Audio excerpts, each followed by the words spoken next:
नमस्कार, ATN live में आपका स्वागत है और मैं हूं आपके साथ कीर्ति वैभव। अभी हम मौजूद है दरौंदा विधानसभा क्षेत्र के टणवा गांव में और हमारे साथ निर्दलीय प्रत्याशी भोला जी के भाई जितेंद्र स्वामी जी मौजूद हैं। हम उनसे बातचीत करेंगे। लगातार इनका और इनके भाई भोला जी का दौरा चल रहा है।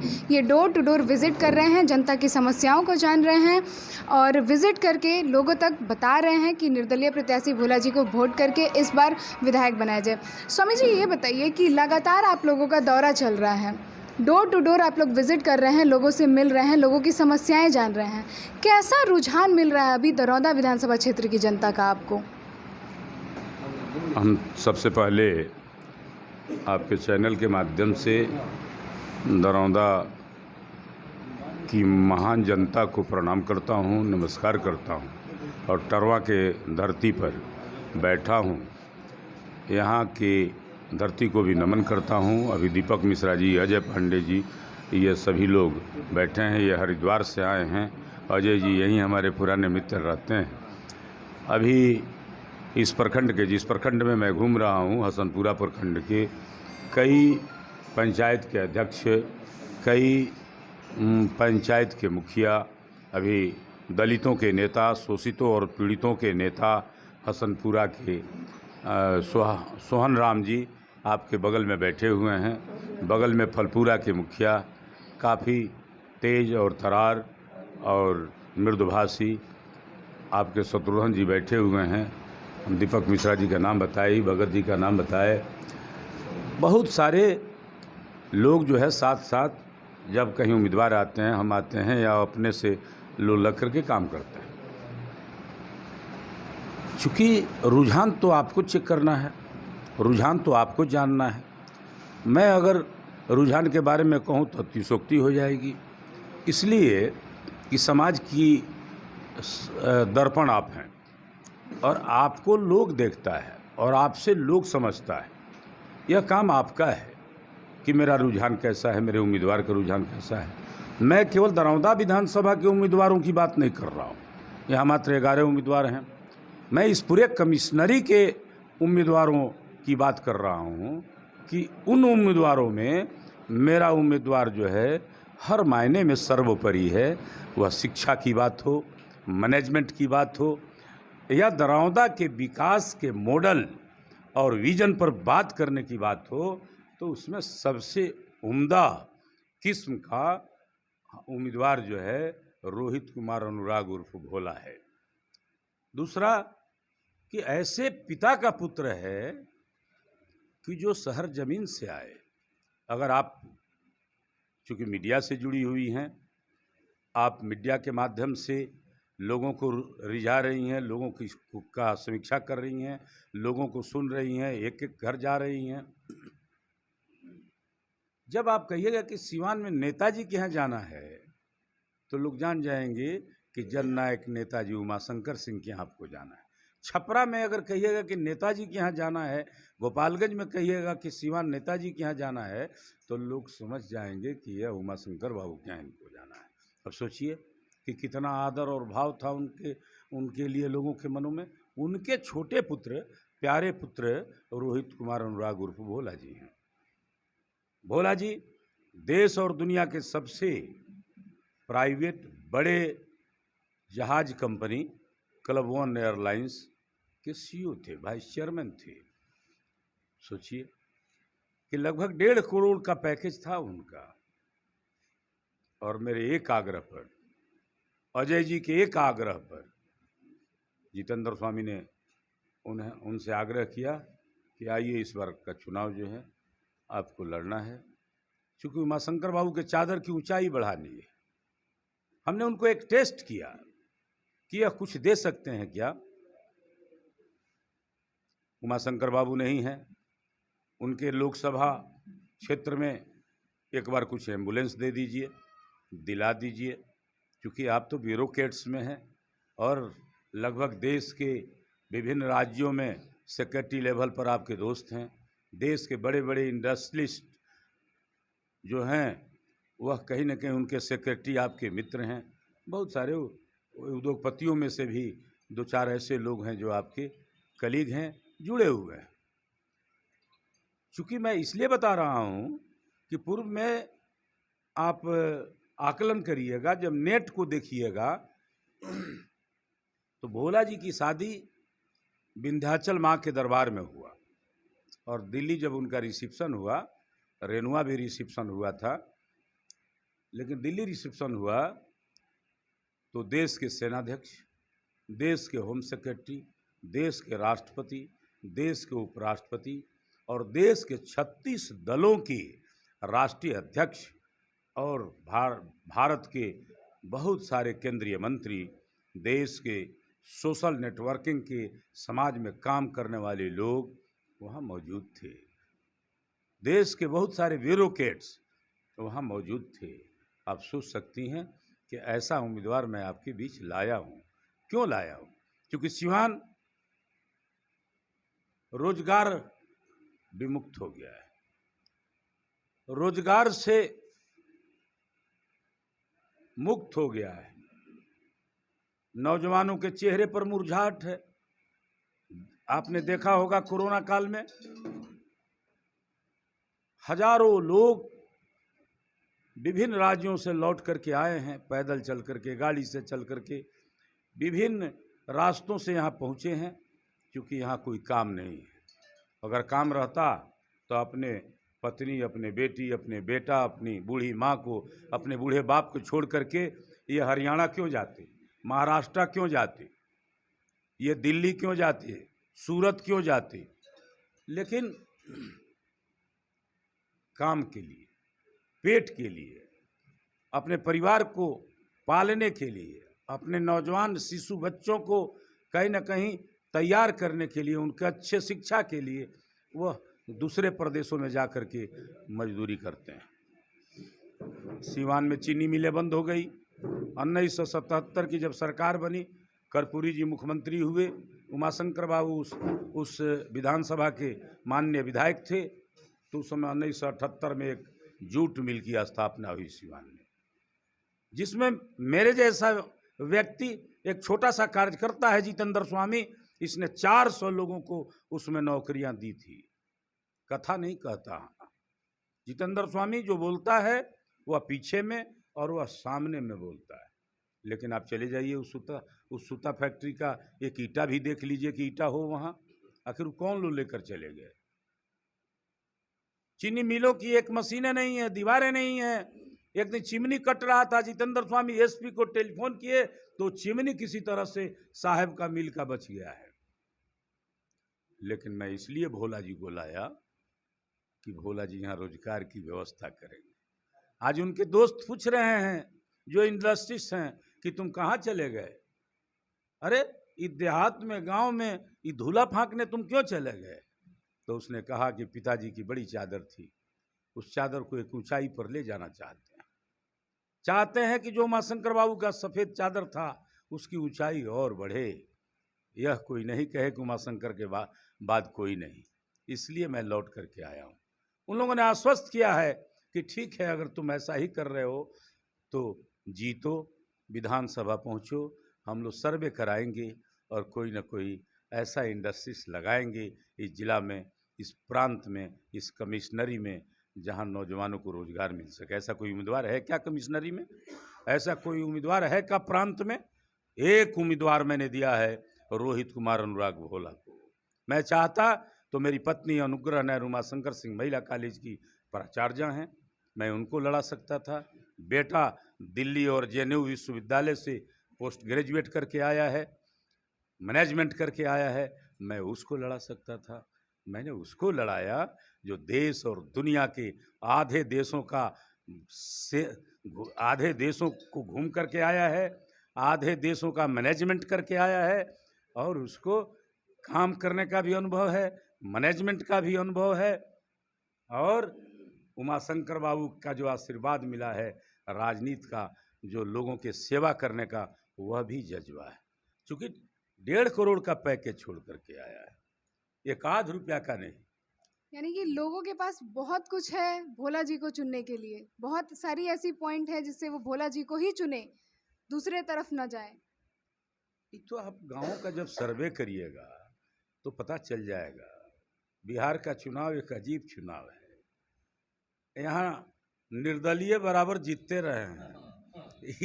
ये सभी दलों में दलदल है? और निर्दल जो है, बोल रही हैं, गाना गा रही हैं प्रियंका पांडे हैं। हाँ, सबसे अच्छा निर्दल है। हम चूंकि कहते हैं कि यारों यह दुनिया है बेदर्दों का, यहाँ हर रात छुपाना पड़ता है, आज सीने में कितना हो दर्द हो लेकिन महफिल में मुस्कुराना पड़ता है। जितेंद्र स्वामी अपने लोगों के लिए कहता है कि चूँकि कहीं का वार्ड मेंबर भी नहीं है जितेंद्र स्वामी, लेकिन लाखों लोगों का प्यार, स्नेह और समर्थन की ताकत है जिससे ललकार रहा है जिन लोगों ने अत्याचार किया है, अनाचार किया है, व्यभिचार किया है, दुराचार किया है। जब जब यह बहुराई सता संतों से टकराई है तो धरातल पर गिरकर मानवों के पैरों तले कुचल दी गई है। देखिए कैसे कुचलता है। मैं अपने लोगों के लिए मात्र एक संदेश देता हूँ कि आपके उल्फत को नाकाम न होने देंगे, आपके दोस्ती को बदनाम न होने देंगे। मेरे ज़िंदगी में सूरज उगे या न उगे, आपके ज़िंदगी में शाम न होने देंगे। स्वामी जी ये बताइए कि अब तो योगी जी भी आ रहे हैं सिवान में, दरौंदा में आ रहे हैं 29 तारीख को, तो क्या लगता है कि उनका जादू दरौंदा की जनता पे चलेगा? आपने भोला जी का तो इतना सारा गुणगान कर दिया, अब कुछ योगी जी के भी बारे में बता दीजिए। देखिए ना, प्रदेश में सब चीटर बैठे हुए हैं। योगी जी का कार्यक्रम दरौली में लगा था। गोरखपुर के रमेश जी भारतीय जनता पार्टी के नेता हैं जो बिहार से प्रभारी बनाए गए हैं, वो दरौली विधानसभा के प्रभारी बनाए गए। लखनऊ के एक बगल के ही जगदम्बिका पाल जी सांसद हैं, उनके इलाके के एक विधायक हैं राघवेंद्र जी जो सिवान के प्रभारी बनाए गए। दो इम्पोर्टेंट, रमेश जी मठ से जुड़े हुए हैं। योगी जी का मठ है गोरखपुर, जो इस देश का एकमात्र मठ है जिसको कहा जा सकता है कि हिंदुओं का मठ है। और वह मठ के मुखिया थे परम आदरणीय अवैधनाथ जी। मैं जिनकी बात कर रहा हूं, एक बार आते हैं योगी जी तो आप तो पत्रकार हैं, आप तो पहुंचेंगी और योगी जी से पूछिए कि आपको महंत बनाने में, और योगी आदित्यनाथ जी, योगी अवैधनाथ जी का, महंत अवैधनाथ जी का शिष्य बनाने में उमाशंकर बाबू का क्या कोई योगदान है क्या? जरा एक क्वेश्चन करिएगा कि आप तो योगी हैं, झूठ तो नहीं बोलेंगे। अवैधनाथ जी आपका नोटिस नहीं ले रहे थे, आप तो किसी के पिए थे। अब किसके पिए थे? अब देखिए 40 वर्ष से भाजपाई हैं शारदानंद द्विवेदी जी, ये भी 6 वर्ष के लिए निष्कासित भाजपा से। और जो यहाँ भाजपा का तथाकथित जो उम्मीदवार है, चूँकि भाजपा के उम्मीदवार नरेंद्र भाई के उम्मीदवार नीतीश कुमार के उम्मीदवार रोहित कुमार अनुराग हैं। सुशील मोदी ने मुझे कहा टेलीफोन करके कि अगर नाम लीजिएगा नरेंद्र मोदी का, नीतीश कुमार का, तो FIR करा देंगे। बताइए, मुख्यमंत्री उनका भी मेरा भी, देश का प्रधानमंत्री आपका भी और मेरा भी। क्या नरेंद्र मोदी मेरे प्रधानमंत्री नहीं हैं? आपके प्रधानमंत्री नहीं हैं? देश और दुनिया जानती है कि वो भारत के प्रधानमंत्री हैं, तो मैं भारत का नागरिक हूँ। जितेंद्र स्वामी भारत का नागरिक है, दीपक मिश्रा भारत के नागरिक हैं, ये शारदानंद द्विवेदी भारत के नागरिक हैं, ये सोहन राम जी, शत्रुघ्न जी, ये मुखिया भगत जी, ये सब लोग भारत के नागरिक हैं। आपके प्रधानमंत्री नरेंद्र मोदी नहीं है क्या? जब सबके प्रधानमंत्री हैं तो रोहित कुमार अनुराग के भी प्रधानमंत्री नरेंद्र मोदी हैं और मुख्यमंत्री नीतीश कुमार जी हैं। दुनिया में अगर चर्चा कहीं होगी कि सबसे बेहतर प्रधानमंत्री आज का कौन है, तो उसमें नरेंद्र भाई मोदी हैं। लेकिन नीचे जो लोग हैं, माल बाबू जो ये माल लेकर टिकट बेच रहे हैं, ये चले जाइए भूपेंद्र यादव जी से पूछिए कि राजेंद्र जी जो नरेंद्र मोदी के साथ प्रचारक थे, जो झारखंड में संगठन मंत्री थे, उनको रिजाइन करा करके मुख्यमंत्री बनाने के लिए बिहार ले आए थे, उनका टिकट क्यों काट दिया गया? रामाकांत पाठक जब इस जिला में कोई एक ध्वज टांगने के लिए भाजपा का तैयार नहीं था तो उसको अध्यक्ष बनाया गया, उसके झंडा टांगने के एवज में उसके बाप को गोलियों से भून दिया गया, उसके बेटे को गोलियों से भून दिया गया। 1 महीना पहले उसका जवान बेटा मर गया और उसके पत्नी का टिकट काट दिया गया। चोकर बाबा एक गरीब सेवक या जनसेवक कहिए था, यह सभी लोग जानते हैं। उसका टिकट कैसे कट गया भाई? उसका टिकट क्यों दिया? डॉक्टर अजय जी नेपाल के बॉर्डर पर रक्सौल के विधायक हुआ करते थे, जिनके यहाँ अटल बिहारी वाजपेयी जी, आदरणीय आडवाणी जी, आदरणीय मुरली मनोहर जोशी जी और संघ के बड़े बड़े पदाधिकारी भावराव देवरस, बालाराव देवरस जी जैसे लोग जिनके हाथे थे, मोहन भागवत जी की बात ही छोड़ दीजिए, और उसका टिकट काट दिया गया भाई। पूछिए, यह चौरसिया जो राष्ट्रीय स्तर के नेता थे, अति पिछड़ा समाज के, उनका टिकट काट दिया गया। जरा पूछिए, चितरंजन जो जहानाबाद से विधायक थे, उनका टिकट काट दिया गया। व्यासदेव प्रसाद कुशवाहा जो गरीबों के प्रतिनिधि थे, बेचारे 3 बार विधायक थे, अगर 1 सीट मिला भाजपा को तो व्यासदेव प्रसाद कुशवाहा जीत करके गए और उनका टिकट काट दिया गया। बारे नटवर लाल, तो जरा उन्हीं से पूछ लीजिए, जोगी जी से पूछिए, जोगी जी से कि जोगी जी के मठ पर उनसे कम अधिकार उस मठ पर मेरा नहीं है। सभी लोग जानते हैं। कई बार उनको जेल से रिसीव करके जितेंद्र स्वामी ले आए हैं, उमा शंकर बाबू ले आए हैं। पूछिएगा जोगी जी से कि जेल से निकलने के बाद जितेंद्र स्वामी मिले थे क्या आपसे? मिलते थे क्या आपसे? गोरख नाथ के मंदिरों में उमा शंकर बाबू के परिवार के लड़कियों की शादी हुआ करती थी क्या? और इसके पहले आप किसके पिए थे? कब आप शिष्य हो गए वैद्यनाथ जी के? वह महाराणा प्रताप का मठ है, वह सिसोदिया वंश का मठ है। जोगी जी सिसोदिया वंश से नहीं आते, गढ़वाली हैं बेचारे। आते हैं, आना तो काम है, क्योंकि पार्टी कार्यक्रम लगाती है। ये बिहार के जो अधिकारी पदाधिकारी बीजेपी के जो नटवर लाल हैं, उन्हीं लोगों ने दरौली के जगह पर दरौंदा लिख दिया है। सीवान हेडक्वार्टर न था जहाँ एक बेचारा नटवर लाल लड़ रहा है, उसको न जा कर के देखना चाहिए कि व्यासदेव जी का टिकट काट करके एक नटवर लाल जी को टिकट मिला है। देखिए किसकी नटवर लाली जा रही है। तो जोगी जी का काम है, वो तो कार्यक्रम है। वो बेचारे उत्तर प्रदेश के मुख्यमंत्री हैं, उनके लिए प्यारे हैं और मेरे लिए प्यारे। जब पार्टी प्रोग्राम लगाई है तो बेचारे को तो जाना ही, निर्वाह करना है, लेकिन उतना ही प्रेम उनसे मेरा है और उनका मुझ में है। इसलिए आप धैर्य रखिए, कोई नहीं। दूसरे दिन 29 को वो आएंगे और इस देश में 3 मुख्यमंत्रियों को जेल भेजवाने वाला, भ्रष्टाचार के मुकदमा में, और झारखंड के मुख्यमंत्री को हराने वाला सरजू राय 30 तारीख को दरौंदा विधानसभा में भोला जी को वोट मांगने के लिए, यहाँ के जनता को प्रणाम करने के लिए आएंगे। तो देखिए कौन भारी है। यहाँ तो बहुत बड़े बड़े दिग्गज आ रहे हैं सर आपके सपोर्ट में। तो अब मैं आपसे आखिरी सवाल यही करना चाहती हूँ। बहुत लंबा आपने बताया, मुझे भी कुछ नॉलेज नहीं था, वो नॉलेज भी मुझे मिला। ये बताइए, ATN लाइव चैनल के माध्यम से आप दरौंदा विधानसभा क्षेत्र की जनता से क्या अपील करना चाहेंगे? सीधा सीधी अपील है कि आप चाहते हैं कि दरौंदा में शांति और सुरक्षा का माहौल हो, दरौंदा विकास का मॉडल बने, दरौंदा दरौली और मैरवा नहीं बने, आपके बच्चे आपके दरवाजे पर किलकारी करते रहें, किसी बहन किसी माँ का सिंदूर नहीं उजड़े, तो उसके लिए रोहित कुमार अनुराग भोला को आप विजयी बनाएंगे। अजय जी और जितेंद्र स्वामी सुरक्षा करेंगे और भोला आपके बीच काम करके आपके चेहरों पर, नौजवानों के चेहरों पर एक नई मुस्कुराहट लाएंगे, गांव का तस्वीर बदलेंगे और नौजवानों का तकदीर बदलेंगे। बस यही।